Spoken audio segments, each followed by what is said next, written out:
I will be brief. I think I've come some distance on this bill since listening to the discussion. Very healthy, robust debate, I must say, and a little historic perspective might be helpful.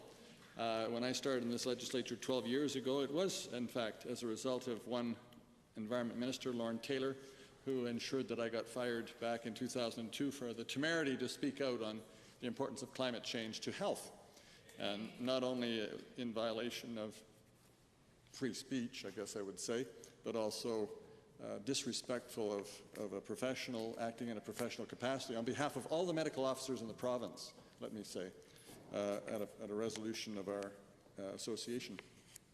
So my only problem with this bill is the name.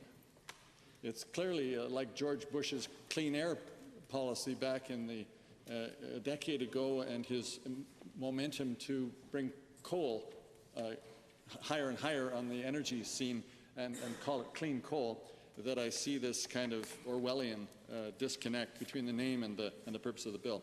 I can get over that, given that for over at least 15 years, I've watched the creation of an environment department get diminished in terms of its scope, its authority, its funding, its stability, from Ralph Klein, who was the first environment minister, through Lorne Taylor, through Rob Renner, Diana McQueen, Robin Campbell, who's now head of the coal lobbying group in Alberta, in Canada. There's obviously clear conflict of interest in the kind of mandate that they were given.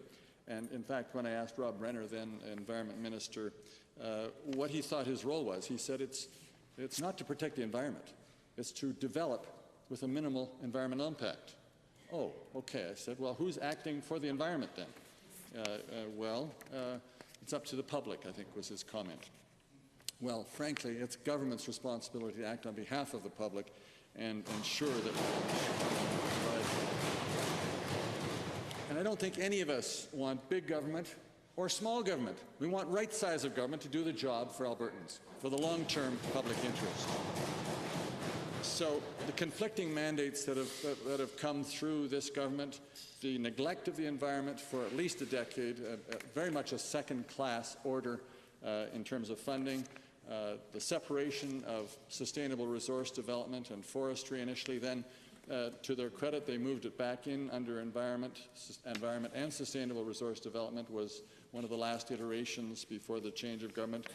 And I was frankly disappointed to see forestry taken out of environment again and put in agriculture, but be that as it may, environment needs a strong, clear, cohesive mandate and funding, and I know that the organization internally has been struggling with the varying demands on it, the lack of resources, this new Amera that's now sharing environmental responsibilities not only with environment but with Alberta Energy Regulator.